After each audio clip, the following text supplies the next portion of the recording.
Back everyone. आज हम पढ़ेंगे नेक्स्ट चैप्टर बायोलॉजिकल क्लासिफिकेशन। यहाँ से भी अच्छे खासे क्वेश्चन आ जाते हैं, तो स्टार्ट करते हैं। Since the dawn of civilization, there have been many attempts to classify living organisms.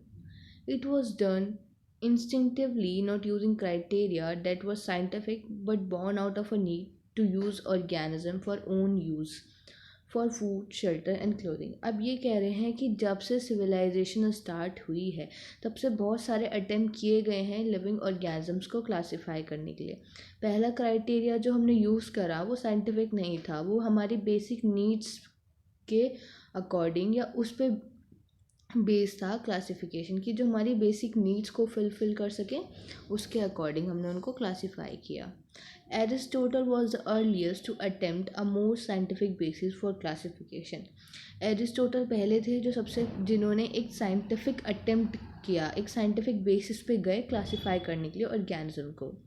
He use simple morphological character to classify plant into trees shrub and herbs. उन्होंने सिंपल मॉर्फोलॉजिकल कैरेक्टर मतलब सामने वाली चीज़ देखने में कैसी है, तो प्लांट्स के लिए उन्होंने मॉर्फोलॉजिकल कैरेक्टर यूज़ करे, वो दिखते कैसे हैं, किस में डिवाइड करने के लिए, ट्रीज़ में, शर्ब्स में और हर्ब्स में। He also divided animal into two groups. उन्हें एनिमल्स को भी दो ग्रुप्स में बांटा, पहला जिनके पास रेड ब्लड था और दूसरा जिसके पास वो नहीं था। तो मतलब उन्होंने कैसे डिवाइड करा, एनिमल्स में जिनके पास रेड ब्लड है वो एक अलग, जिनके पास रेड ब्लड नहीं है वो एक अलग। प्लांट्स को डिवाइड किया उनके मॉर्फोलॉजिकल कैरेक्टर के बेसिस पे कि कौन ट्री है, कौन हर्ब है और कौन शर्ब है। अब लिनेनियस के टाइम पे टू किंगडम सिस्टम आया क्लासिफिकेशन का, with Plantae and Animalia kingdom was develop that include all the plant and animal respectively. This system did not distinguish between the eukaryotes and prokaryotes. अब ये system, इसमें plant और animal ये सब तो आ गए, लेकिन ये डिफ्रेंशिएट नहीं कर पाया यूकैरियोट्स और प्रोकैरियोट्स के बीच में। अब क्यों नहीं कर पाया? क्योंकि प्लांट भी यूकैरियोट है, एनिमल भी यूकैरियोट है, तो प्रोकैरियोट्स की तो कोई जगह ही नहीं बनी। इसलिए ये सिस्टम डिस्टिंग्विश नहीं कर पाया कि कौन यूकैरियोट है, कौन प्रोकैरियोट है, कौन यूनिसेलुलर है, कौन मल्टीसेलुलर है, कौन फोटोसिंथेटिक है, कौन नहीं है। तो ये सब इसके ड्रॉबैक्स थे। Classification of organism into plant and animal was easily done and was easy to understand, but a large number of organisms did not fall into either category. अब इसने कहा क्लासीफाई तो हमने कर दिया प्लांट और एनिमल में बहुत आसानी से, हम समझ भी गए, लेकिन ऐसे बहुत सारे ऑर्गेनिज्म से जो ना कि प्लांट के अंदर आ रहे थे ना ही एनिमल के अंदर आ रहे थे। Hence the two kingdom classification used for a long time was found inadequate. फिर कुछ समय बाद हमने ये देखा कि हमारे लिए पर्याप्त नहीं है, पूर्ण नहीं है क्लासिफिकेशन के लिए, तो इनएडिक्वेट हो गया। Beside gross morphology, a need was also felt for including other characteristics, जैसे कि हमें उनका सिर्फ मॉर्फोलॉजी को नहीं लेना, हमें उसके अंदर और चीज़ें भी इंक्लूड करनी चाहिए। क्या इंक्लूड करनी चाहिए? जैसे कि सेल का स्ट्रक्चर कैसा है, नेचर ऑफ वॉल कैसी है, उनका मोड ऑफ न्यूट्रिशन क्या है, कैसी जगह में वो रहते हैं, कैसे रिप्रोड्यूस करते हैं और कैसी उनकी इवोल्यूशनरी रिलेशनशिप है। तो हमें क्या देखना है? हमें ये देखना है कि हमें सिर्फ मॉर्फोलॉजी ही नहीं, हमें बाकी चीज़ें भी देखनी चाहिए, जैसे कि cell structure, nature of wall, mode of nutrition, habitat, method of reproduction, evolutionary relationship etcetera. Classification system for the living organism have undergone several changes over the time. अब ये कह रहे हैं क्लासिफिकेशन जो था लिविंग ऑर्गेनिज्म के लिए several बहुत सारे चेंजेस आते रहे विद टाइम के साथ। Though plant and animal kingdom have been a constant under all different system. वही कि सब चेंजेस आते रहे, लेकिन क्या चीज़ दो कांस्टेंट किंगडम रहे? प्लांट और एनिमल किंगडम हमेशा कांस्टेंट ही रहे। The understanding of what group organism be include under these kingdom have been changing he, but although ये चीज़ भी चेंज होती रही, हमारी मतलब क्राइटेरिया भी चेंज होता रहा धीरे धीरे कि क्या क्या चीज़ें मिलनी चाहिए कि उसको हम प्लांट में रख दें, क्या चीज़ें नहीं हैं जो उसको एनिमल में रख दें, ये क्राइटेरिया भी चेंज होता रहा। The number and the nature of other kingdom have also been understood differently by the different scientist over the time. और ये हम धीरे धीरे सब समझते गए हैं, धीरे धीरे साइंटिस्ट भी समझते गए, जैसे जैसे टाइम आगे बढ़ता गया सबकी सोच, सबकी अप्रोच, सारी चीज़ें चेंज होती रही और उसी तरीके से हम अलग अलग तरीके से चीज़ें समझते भी रहे। अब हम पढ़ने जा रहे हैं कैरेक्टरिस्टिक्स ऑफ 5 किंगडम। अब ये कब आया, ये टेबल तो बहुत इम्पोर्टेंट है, ये टेबल हमें याद होनी चाहिए, यहाँ से क्वेश्चन आते हैं, डायरेक्ट इसी टेबल में से क्वेश्चन पूछे जाते हैं। इसे देखेंगे, पहले हम रीड कर लेते हैं नीचे वाला, फिर इस टेबल पे भी आएंगे।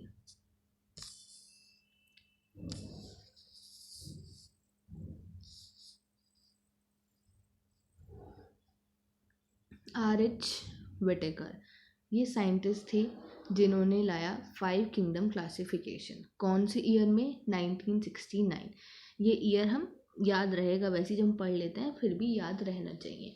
R.H. Whittaker 1969 proposed a 5 kingdom classification. The kingdom defined by him were named, अब उन्होंने कौन कौन से किंगडम्स रखे थे इसके अंदर, 5 किंगडम के अंदर? Monera, Protista, fungi, Plantae and animalia. अब जो मेन क्राइटेरिया था ना इनके क्लासिफिकेशन का, इन्होंने क्या क्या इंक्लूड करा, इस लाइन से क्वेश्चन पूछे जाते हैं कि R.H. विटेकर का क्राइटेरिया क्या था, मेन क्राइटेरिया क्या था जिस पे बेसिस पे उन्होंने 5 किंगडम क्लासीफाई किया।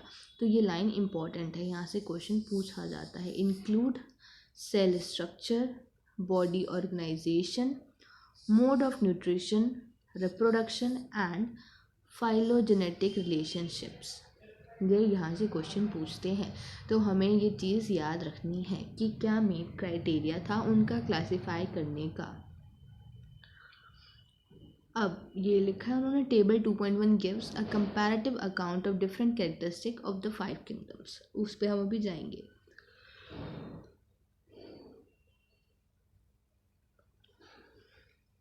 The 3-domain system has been also proposed that divide the kingdom Monera into 2 domains, leaving the remaining eukaryote kingdom in the 3rd domain, and thereby a 6th kingdom classification. We will learn about this system in detail at the higher classes. अभी ये कह रहे हैं कि ये तो हमने पढ़ लिया, इसके अलावा एक 3 डोमेन सिस्टम भी आया, मतलब एक तो आ गया यूकैरियोट्स वाला पूरा ही, अब उन्होंने मोनेरा को ही 2 पार्ट्स में डिवाइड कर दिया, एक आर्की बैक्टीरिया और यू बैक्टीरिया ऐसे करके।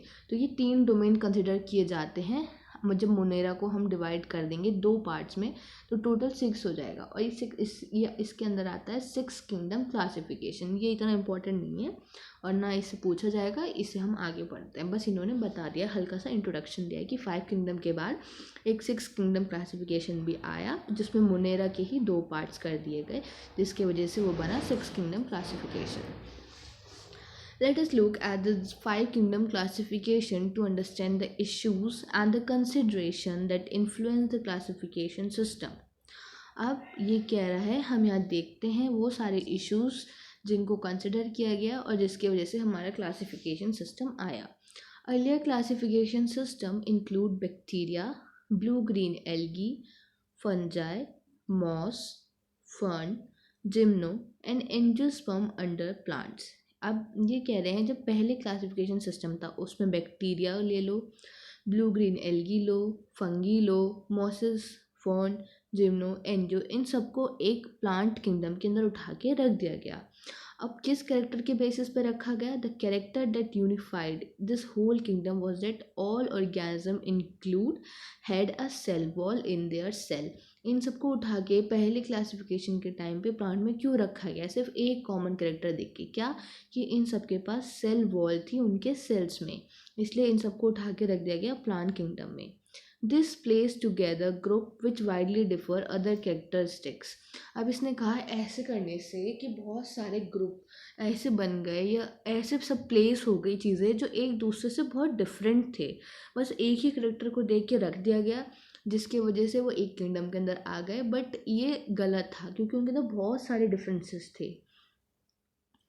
अब इन्होंने ये भी कहा, it brought together the prokaryote bacteria, इसमें प्रोकैरियोट्स भी साथ में आ गए, यूकैरियोट्स भी साथ में आ गए, and the blue green algae जो साइनो बैक्टीरिया है with other groups which were eukaryote. अब वही इन्होंने कह रहे हैं कि प्रोकैरियोट और यूकैरियोट्स भी साथ रख दिए गए, बस एक कैरेक्टर को देख के, क्या कि सेल वॉल है इनके पास। It is also group together unicellular organism, multicellular organism को भी साथ में रख दिया, जैसे कि क्लमाइडोमोनास और स्पाइरोगैरा, इनको किसके साथ रखा गया? Algae. The classification did not differentiate between the heterotrophic group fungi and the autotrophic group green plant. They also showed a characteristic difference in their wall composition. अब ये कह रहे हैं कि इन्होंने इसमें भी डिफरेंस नहीं कर पाए कि कौन ऑटोट्रॉपिक है कौन हेट्रोट्रॉपिक है, ऑल्दो इनकी सेल वॉल की कंपोजिशन में भी डिफरेंट था। हमें पता ही है फंगाई की सेल वॉल किसकी बनी होती है, काइटिन की बनी होती है। वहीं जो ग्रीन प्लांट्स होते हैं उनके पास क्या होता है, सेल्यूलोजिक सेल वॉल होती है। When such characteristics were considered, जब ये सारी चीज़ें कंसिडर की गई तो फंगी को हमने प्लेस किया एक सेपरेट किंगडम में। उस किंगडम का नाम क्या है, kingdom fungi. All prokaryotic organism were group together under kingdom Monera. ऐसे ही जितने भी प्रोकैरियोटिक ऑर्गेनिज्म थे उनको किस किंगडम के अंदर रखा गया, मोनेरा के अंदर रखा गया। यूनिसेलुलर यूकैरियोट को किस में रखा गया, प्रोटिस्टा में रखा गया। तो हमें याद होनी चाहिए ये सब सारे कि किस किस को उठा के हमने किस किस में रखा। जितने प्रोकैरियोट्स थे मोनेरा में आ गए, जितने यूकैरियोट्स थे लेकिन यूनिसेलुलर थे वो सब किस में आ गए, प्रोटिस्टा में आ गए। Kingdom protista has brought together, kingdom protista के अंदर कौन कौन आए, क्लेमाइडोमोनास और क्लोरेला, जिनको पहले उठा के कहाँ रखा गया था, एल्गी में, विद इन प्लांट्स के साथ, प्लांट के अंदर ही एल्गी के उसमें रखा गया था। और उनके पास क्या थी, सेल वॉल। इन दोनों को उठा के फिर किसके साथ रखा गया था, पैरामीशियम और अमीबिया, ये सब चीज़ों के साथ उठा के रख दिया गया। समझे, मतलब किंगडम प्रोटिस्टा में अब क्या क्या आ गया, जो सारे यूनिसेलुलर थे और यूकैरियोट्स थे। तो क्लोमाइडोमोनास और क्लोरेला जिनको पहले प्लांट में रखा गया था, वहीं दूसरा पेरिमीशियम और अमीबिया वो जिनको उठा के किस में रखा गया था, एनिमल में।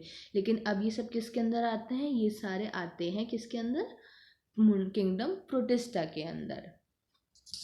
तो it has put together organism which in earlier classification were placed in different kingdom, जिनको पहली क्लासिफिकेशन के अकॉर्डिंग अलग अलग किंगडम में रखा गया। किन किन को रखा गया, जैसे कि क्लेमाइडोमोनास और क्लोरेला को प्लांट में रखा गया था और पैरामीशियम और अमीबा को एनिमल में रखा गया था। लेकिन जब 5 किंगडम क्लासिफिकेशन आया तो ये चारों उठ के किस किंगडम के अंदर गए, किंगडम प्रोटिस्टा के अंदर। This kind of changes it has put together organisms which in earlier classification were placed in different kingdom. This happened because the criteria for classification changed. ऐसा क्यों हुआ, क्योंकि criteria जो था हमारा, जो हमने एक मतलब एक लाइन सेट की थी कि अगर इस क्राइटेरिया को फुलफिल करेंगे तो वो इस कैटेगरी में या इस किंगडम में जाएंगे। बट ये हमारा क्राइटेरिया चेंज हो गया, एक मार्कअप या एक लेवल चेंज हुआ, कुछ हमारी थिंकिंग में चेंज आया, हमने अलग अलग क्राइटेरियाज को लिया, कंसिडर किया, उसके वजह से हमारा जो क्लासिफिकेशन का क्राइटेरिया था वो चेंज हो गया। अब ये कह रहे हैं कि ऐसे चेंजेस फ्यूचर में भी प्लेस होंगे, फ्यूचर में भी हो सकते हैं, क्योंकि डिपेंड करता है, इम्प्रूवमेंट तो कभी भी किया जा सकता है ना। तो this kind of changes will take place in future too, depending on the improvement in our understanding of the characteristic and evolutionary relationship। जैसे जैसे हमारी अंडरस्टैंडिंग में इम्प्रूवमेंट होगा, उनकी कैरेक्टरिस्टिक्स को समझने में या उनकी इवोल्यूशनरी रिलेशनशिप कैसी है, जैसे जैसे हम इसमें इवॉल्व करते जाएंगे, जैसे जैसे हमारी अंडरस्टैंडिंग और इम्प्रूव होती जाएगी, वैसे वैसे ही ये क्राइटेरिया क्लासिफिकेशन का चेंज होता जाएगा। Over time an attempt has been made to evolve a classification system which reflect not only the morphological, अभी कह रहे हैं जैसे ओवर द टाइम, जैसे जैसे टाइम बढ़ता गया तो क्लासिफिकेशन सिस्टम चेंज हुआ। अब उसमें हम क्या क्या रिफ्लेक्ट करते हैं, मतलब क्या क्या कंसिडर करते हैं, सिर्फ मॉर्फोलॉजिकल ही नहीं, फिजियोलॉजिकल, उसके रिप्रोडक्टिव सिमिलैरिटी और उसका फाइलोजेनेटिक, ये सब इवोल्यूशनरी रिलेशनशिप, हम सारी चीज़ों को कंसिडर करते हैं अब हम क्लासीफाई करने के लिए। हम इस चैप्टर में पढ़ेंगे किंगडम मोनेरा, प्रोटिस्टा और फंजाई क्लासिफिकेशन के, और जो प्लांटी और एनिमिलिया किंगडम उन्हें हम अलग अलग पढ़ेंगे चैप्टर 3 और 4 में। अब हम जाते हैं उस टेबल पर, ये टेबल अब हमें याद हो चाहिए। ये सारे कैरेक्टर्स हैं जो कंसिडर किए गए, क्या क्या, सेल टाइप क्या है, सेल टाइप क्या है, सेल वॉल क्या है, न्यूक्लियर मेम्ब्रेन क्या है, बॉडी ऑर्गेनाइजेशन और मोड ऑफ न्यूट्रिशन, इनके बेसिस पे हमने उसको डिवाइड करा। अब प्रोकैरियोट्स और यूकैरियोट्स दो टाइप के होते हैं हमारे पास, पहले इस बेसिस पे डिवाइड किया गया सेल टाइप। तो मोनेरा, जो मोनेरा किंगडम है उसके अंदर जितने भी प्रोकैरियोट्स हैं सब उसके अंदर आते हैं। तो मोनेरा के अंदर आ गए सारे प्रोकैरियोट्स। उनकी सेल वॉल कैसी होती है, नॉन सेल्यूलोजिक। किस चीज़ की बनी होगी, पॉलीसेक्राइड प्लस अमीनो एसिड। अब प्रोकैरियोट्स हैं, वेल डेवलप न्यूक्लियस ही नहीं है उसके पास, तो न्यूक्लियर मेम्ब्रेन कहाँ से ही होगी, तो इसलिए न्यूक्लियर मेम्ब्रेन भी एब्सेंट है। बॉडी ऑर्गेनाइजेशन सेल्यूलर है, यूनिसेल्युलर है, एक सेल के बंद है, इसीलिए क्या है उनकी body organization cellular. Mode of nutrition क्या है, ऑटोट्रॉपिक मतलब खुद से खाने वाले, उसमें कीमोसिंथेटिक भी आ गए, फोटोसिंथेटिक भी आ गए। हेट्रोट्रॉपिक मोड ऑफ न्यूट्रिशन भी मिलेगा, मतलब दूसरों पे डिपेंड होने वाले, उसमें कैसा, सेप्रोफाइटिक सेप्रोफाइटिक मिलेगा और पैरासाइटिक मिलेगा। सेप्रोफाइट्स वो होते हैं जो सड़ा गला कुछ भी खा लेते हैं, और पैरासाइटिक जैसे कहते हैं ना, जैसे खून जो चूसते हैं, बोलते हैं ना ऐसे, जैसे कैसे एग्जाम, जैसे डॉग पे जो स्टिक्स होती हैं, वो पैरासाइट का एग्जाम्पल है ये सब। प्रोटिस्टा। अब प्रोटिस्टा के अंदर क्या आता है, सारे यूनिसेलुलर, लेकिन क्या होंगे,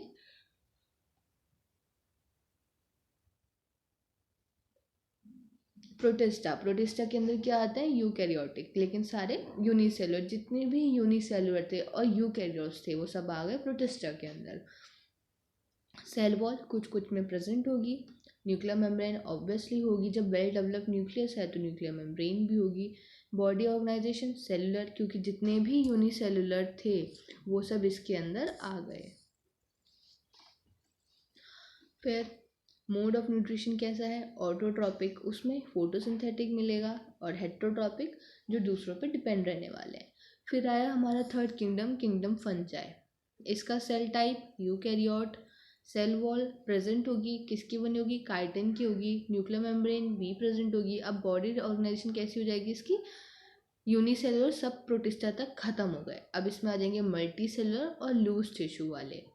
इनका मोड ऑफ न्यूट्रिशन सिर्फ क्या होता है, हेट्रोट्रॉपिक, ये दूसरों पे डिपेंड ही रहता है। हेट्रोट्रॉपिक में कौन सा, सेप्रोफाइटिक या फिर पैरासिटिक। अब हम आ जाए किंगडम प्लांटी, तो इसमें सेल टाइप भी क्या होगा, यूकैरियोटिक। सेल वॉल किसकी बनी होगी, सेल्यूलोज की बनी होगी, प्रेजेंट होगी। न्यूक्लियर मेम्ब्रेन प्रेजेंट होगी। बॉडी ऑर्गेनाइजेशन कैसा होगा, टिश्यू या फिर ऑर्गन लेवल का। मोड ऑफ न्यूट्रिशन ऑटोट्रॉपिक, उसमें भी फोटोसिंथेटिक। फिर आ जाते हैं हम किंगडम एनिमेलिया। सेल टाइप इसका यूकैरियोट, सेल वॉल इसके पास नहीं होगी, एब्सेंट होगी। न्यूक्लियर मेम्ब्रेन प्रेजेंट होगी। बॉडी ऑर्गेनाइजेशन में टिश्यू, ऑर्गन और ऑर्गन सिस्टम, ये लेवल हमें मिलेगा। मोड ऑफ न्यूट्रिशन कैसा होगा, हेट्रोट्रॉपिक, जो दूसरों पे डिपेंड रहते हैं, होलोजोइक, सेप्रोफाइट एक्सेट्रा। अब हम जाते हैं आगे, किंगडम मोनेरा।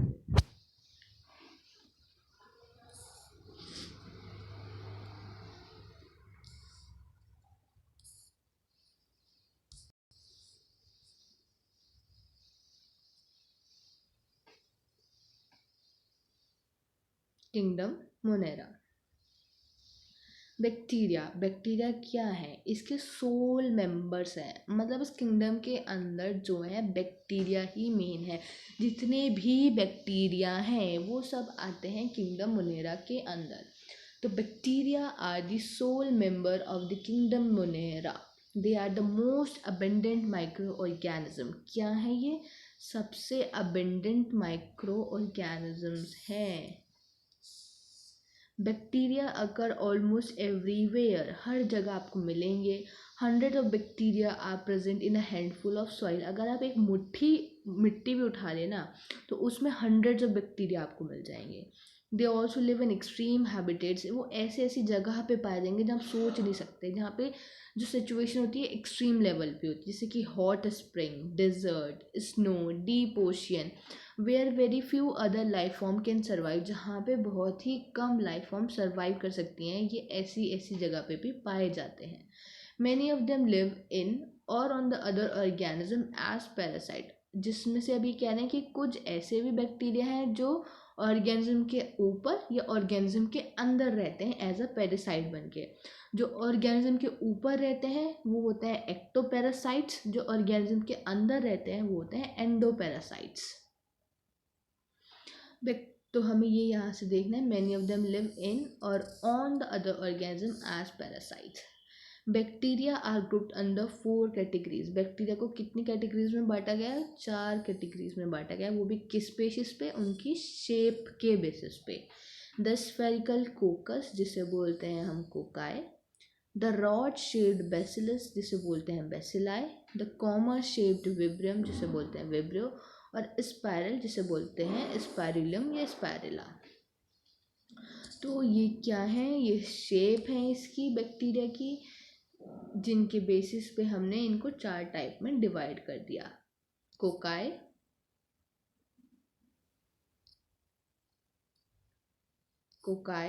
बेसिलाई, स्पाइरुला और विब्रियो। तो कोकस कैसे होते हैं? Spherical shape, spherical coccus cocci, rod shaped bacillus या फिर बैसिलाई, कॉमा शेप्ड विब्रियम जिसे बोलते हैं विब्रियो, कॉमा शेप्ड विब्रियम या विब्रो, स्पाइरल, स्पाइरुला। इनके नाम से ही इनकी सबकी शेप जो है समझ आ रही है। तो स्फेरिकल है तो कोकाई, रॉड शेप्ड है तो बैसिलाई, स्पाइरल शेप्ड है तो स्पाइरुला और कॉमा शेप्ड है तो विब्रियम या विब्रो। ये इनकी शेप्स हो गई। तो शेप्स के बेसिस पे इनको हमने 4 अलग अलग कैटेगरीज में डिवाइड कर दिया। दो the bacterial structure is very simple. अब ये कह रहे हैं कि बैक्टीरिया का जो स्ट्रक्चर होता है ना बहुत ही सिंपल होता है, बट जो उसका बिहेवियर है वो क्या होता है? बहुत ही ज़्यादा कॉम्प्लेक्स होता है। Though the bacterial structure is very simple, they are very complex in behaviour. Compared to many other organisms, bacteria as a group show the most extensive metabolic diversity. अभी कह रहे हैं अगर दूसरे ऑर्गेनिज्म में हम इसको कंपेयर करें तो जो बैक्टीरिया है एज अ ग्रुप अगर एक कंसिडर करें तो उसमें क्या होती है? सबसे एक्सटेंसिव मेटाबॉलिक डाइवर्सिटी, मतलब जो हर टाइप का उसमें मिलेगा आपको, मतलब उसके मेटाबॉलिज्म में आपको डाइवर्सिटी मिलेगी। तो ये क्वेश्चन भी आता है एक्सटेंसिव मेटाबॉलिक डाइवर्सिटी किस किंगडम में देखने को मिलती है? तो कौन से kingdom? Kingdom Monera. Some of the bacteria are कैसे हैं? ऑटोट्रॉपिक हैं, मतलब अपना खाना खुद बनाएंगे इनऑर्गेनिक सबस्ट्रेट से। कुछ क्या है? फोटोसिंथेटिक ऑटोट्रॉपिक हैं, कुछ कीमोसिंथेटिक ऑटोट्रॉपिक हैं। तो ये सब क्या दिखा रहे हैं? डाइवर्सिटी दिखा रहे हैं। तो the vast majority of bacteria, ज़्यादातर बैक्टीरिया क्या होते हैं? हेट्रोट्रॉप्स होते हैं, मतलब they depend on the other organism और on the dead organic matter for the food. तो हेट्रोट्रॉपिक का मतलब क्या हुआ? जो डिपेंड करे दूसरों पे, ऑर्गेनिज्म पे या फिर डेड ऑर्गेनिक मैटर पे अपने खाने के लिए। और ज़्यादातर बैक्टीरिया क्या होते हैं? हेट्रोट्रॉप्स ही होते हैं। अब हम पढ़ेंगे आर की बैक्टीरिया और यू बैक्टीरिया। अब आर की बैक्टीरिया क्या है? These bacteria are special since they live in some of the most harsh habitats. अब ये बैक्टीरिया एक स्पेशल टाइप के बैक्टीरिया हैं क्योंकि ये बहुत ही हार्श हैबिटेट में पाए जाने वाले हैं, जैसे कि एक्सट्रीम सॉल्टी एरिया, जहाँ पे बहुत ही सॉल्टी एरियाज़ हैं, दलदली इलाका, वहाँ पे हेलोफाइल्स जिन्हें बोलते हैं जो पाए जाएंगे उन्हें बोलेंगे हेलोफाइल्स। हॉट स्प्रिंग्स में मिलेंगे थर्मोएसिडोफिल्स, मार्शी एरियाज में मिलेंगे मेथेनोजेंस। ये इनके अलग अलग जगह हैं जहाँ ये पाए जाएंगे। आर्की बैक्टीरिया दूसरे बैक्टीरिया से अलग क्यों होता है? क्योंकि इसके पास एक डिफरेंट सेल वॉल स्ट्रक्चर होता है और यही स्ट्रक्चर रिस्पॉन्सिबल है कि ये सर्वाइव कर पाते हैं इतनी एक्सट्रीम कंडीशंस में। तो ये लाइन भी पूछी जाती है, आर्की बैक्टीरिया दूसरे बैक्टीरिया से क्यों डिफरेंट हैं? तो archaebacteria differ from the other bacteria is having a different cell wall structure, and this feature is responsible for their survival in extreme conditions. तो ये इम्पॉर्टेंट लाइन है, हमें पता होना चाहिए आर्की बैक्टीरिया दूसरे बैक्टीरिया से क्यों डिफरेंट हैं और क्यों सर्वाइव कर पाते हैं। क्योंकि उनके पास डिफरेंट सेल वॉल स्ट्रक्चर है और यही फीचर रिस्पॉन्सिबल है उनके सर्वाइवल के लिए। Methanogen are present in the gut of the several ruminant animals such as cow, buffalo, and they are responsible for the production of methane, biogas from the dung of these animal. अब ये कह रहे हैं जो मिथेनोजन्स हैं, मतलब जो marshy areas में पाए जाएंगे वो वाले, उनमें से कुछ जो मिलते हैं जानवरों की गट में भी पाए जाते हैं। कैसे जानवर? जो रुमिनेंट होते हैं, जैसे कि काऊ और बफेलो, इनकी गट में पाए जाते हैं मिथेनोजेंस। और यही रिस्पॉन्सिबल है जो मीथेन का, बायोगैस का प्रोडक्शन करवाने में हेल्प करते हैं। कहाँ पे? डंग ऑफ दीज एनिमल, जो इनका डंग होता है उसमें ये गट में है। ऑब्वियसली जब डंग एक्सक्रीट आउट होगा तो उसमें भी मेथेनोजेंस होंगे और वहीं पे ये क्या करवाते हैं? मीथेन का प्रोडक्शन करवाते हैं। अब यू बैक्टीरिया, मुनेरा में ही हमने पढ़ा था ना कि 3 डोमेन अगर उनको उसमें बांट दें हम, तो उसी बेसिस पे ऐसे ही हम यहाँ पढ़ रहे हैं। Eubacteria, they are thousands of different eubacteria, जिन्हें हम ट्रू बैक्टीरिया भी कहते हैं। They are characterized by the presence of a rigid cell wall. ये कैसे करेक्टराइज होते हैं? इनके पास क्या मिलती है? रिजिड सेल वॉल मिलती है। अगर मोटाइल है मतलब खुद चलने वाला होगा तो एक फ्लैजेलम मिलेगा। अब जो क्या है? द साइनोबैक्टीरिया, जिसे क्या कहा जाता है? ब्लू ग्रीन एल्गी भी कहा जाता है। इसके पास क्या है? क्लोरोफिल ए, जो सिमिलर टू है ग्रीन प्लांट्स के सिमिलर है, और इसलिए क्या बोलते हैं इसे? फोटोसिंथेटिक ऑटोट्रॉप, मतलब अपना खाना ये खुद बनाएगा। द साइनोबैक्टीरिया कैसे होगा? यूनिसेलुलर होगा, कोलोनियल होगा, फिलामेंटस होगा, फ्रेश वाटर, मैराइन और टेरेस्ट्रियल एल्गी। ये सब इसकी कैरेक्टरिस्टिक हैं। क्या है? यूनिसेलुलर है, कॉलोनीज में रहेगा, फिलामेंटस होगा, फ्रेश वाटर, मैराइन और टेरेस्ट्रियल इन सब जगह में पाया जाएगा। The colonies are generally surrounded by the gelatinous sheet. अभी जब कॉलोनीज बना के रहेंगे तो उन कॉलोनीज को कोई कवरिंग भी होगी जो उनको प्रोटेक्ट करे। तो कॉलोनीज की जो कैसे सराउंडेड होती हैं? जिलेटिनस शीट से सराउंडेड होती हैं। ये ब्लूम्स भी बनाते हैं पॉल्यूटेड वाटर बॉडीज़ में। Some of these organism can fix atmospheric nitrogen in the specialised cells called heterocyst. यहाँ से भी क्वेश्चन पूछा जाता है कि कौन से स्पेशलाइज्ड सेल्स होते हैं जो हेल्प करते हैं नाइट्रोजन फिक्सेशन में? तो कौन से सेल होता है? हेट्रोसिस्ट। और उसके एग्जाम्पल भी पूछा जाता है, नोस्टॉक एंड एनाबीना। तो पूछा जाएगा कौन से साइनोबैक्टीरिया हैं जो नाइट्रोजन फिक्सेशन में हेल्प कराएंगे? तो हमारा आंसर होगा नोस्टॉक एंड एनाबीना। पूछा जाएगा साइनोबैक्टीरिया के पास ऐसा कौन सा स्पेशलाइज्ड सेल्स होता है जो नाइट्रोजन फिक्सेशन में हेल्प करता है? तो कौन सा सेल होता है? हेट्रोसिस्ट। तो ये हमें याद रखना है। Chemosynthetic autotrophic bacteria oxidize various inorganic substance जैसे कि nitrates, nitrites and ammonia and use the released energy for their ATP production. जब इन को ऑक्सीडाइज करेगा कीमोसिंथेटिक ऑटोट्रॉपिक बैक्टीरियाज, जब इनको ऑक्सीडाइज करेगा नाइट्रेट को, नाइट्राइट को, अमोनियम को, अब उनको ऑक्सीडाइज करने पे जो एनर्जी रिलीज होगी उस एनर्जी का यूटिलाइजेशन वो करेगा, वो अपनी एनर्जी को प्रोड्यूस करने में for their ATP production. They play a great role in recycling nutrients जैसे कि नाइट्रोजन, फॉस्फोरस, आयरन, सल्फर। यहाँ से भी क्वेश्चन पूछा जाता है कि कौन से बैक्टीरिया हैं जो न्यूट्रिएंट को रिसाइकिल करने में हेल्प करते हैं, तो ये भी हमें पता होना चाहिए। अब हम आते हैं हेट्रोट्रॉपिक बैक्टीरिया। तो मोस्ट अबंडेंट है नेचर में, क्योंकि हमने पढ़ा है मेजॉरिटी हेट्रोट्रॉपिक होता है। The majority are important decomposers, उसमें भी क्या होते हैं? ज़्यादा डीकम्पोजर्स होते हैं। Many of them have a significant impact on human affairs, means जो ह्यूमन को डायरेक्टली अफेक्ट करते हैं उनका बहुत ज़्यादा असर होता है ह्यूमन्स पे। They are helpful in making curd from milk, जिसके एग्जाम्पल उन्होंने दिया है क्या कि ये हेल्प करते हैं कर्ड बनाने में फ्रॉम मिल्क से। Production of antibiotics, fixing nitrogen in legume roots. कुछ पैथोजेंस होते हैं जो डैमेज करते हैं ह्यूमन बींग्स को, उनकी क्रॉप को, फार्म एनिमल को, पेस्ट को, जैसे कि chlorella, typhoid, tetanus, citrus canker, a well known disease cause by different bacteria. अब हमें ये डिजीज़ भी याद रखनी है क्योंकि एमसीक्यू में ये क्वेश्चन आते हैं कि identify the group of diseases which is cause by the bacteria. तो हमें ये याद रखना है chlorella, typhoid, tetanus, citrus canker, ये सब कैसी डिजीज़ हैं जो कौन कॉज करता है? बैक्टीरिया कॉज करते हैं। Bacteria reproduce mainly by fission. Bacteria कैसे रिप्रोड्यूस होता है? Mainly by fission. कहीं टाइम जब अंडर उसके पास अनफेवरेबल कंडीशन है, वो मतलब फिजन नहीं कर सकता, तो क्या प्रोड्यूस करते हैं? वो स्पोर्स प्रोड्यूस करते हैं। Sometime under unfavourable condition they produce spore. They also reproduce by a sort of sexual reproduction by adopting a primitive type of DNA transfer from one bacterium to another. इसे बोलते हैं हम conjugation. इस procedure को जो इन्होंने लिखा है कि कई टाइम वो शॉर्ट ऑफ सेक्सुअल रिप्रोडक्शन की तरह भी रिप्रोड्यूस करते हैं, कैसे अपना जो डीएनए उसको ट्रांसफर करते हैं दूसरे बैक्टीरियम से, और इसे बोला जाता है कॉन्जुगेशन।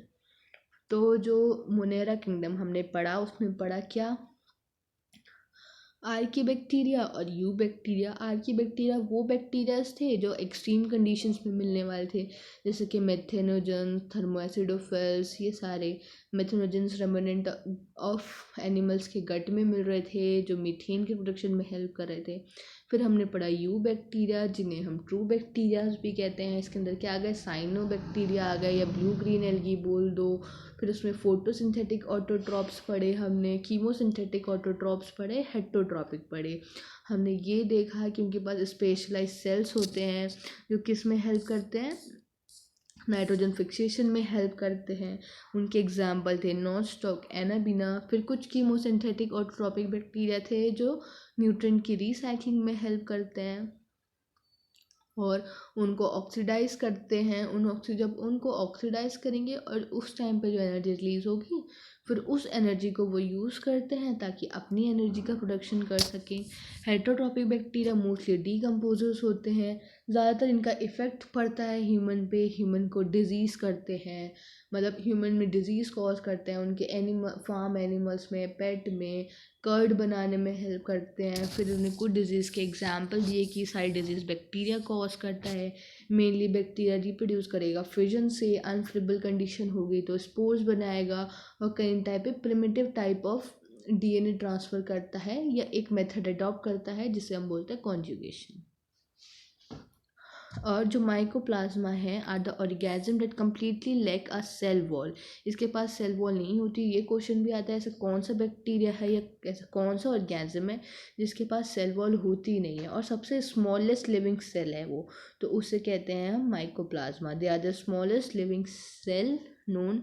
जितना भी हम अभी तक जानते हैं ये स्मॉलेस्ट लिविंग सेल है और सर्वाइव कर सकता है without oxygen. Many mycoplasma are pathogenic in animal and plants. तो हमें ये भी याद रखना है।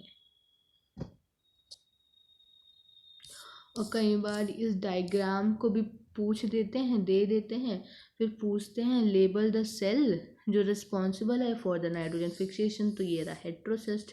कौन सी शीट से कवरिंग होती है, म्यूसिलिनस शीट से कवरिंग होती है। किसका एग्जाम्पल है, ये ब्लू ग्रीन एल्गी, उसमें नॉट स्टॉक।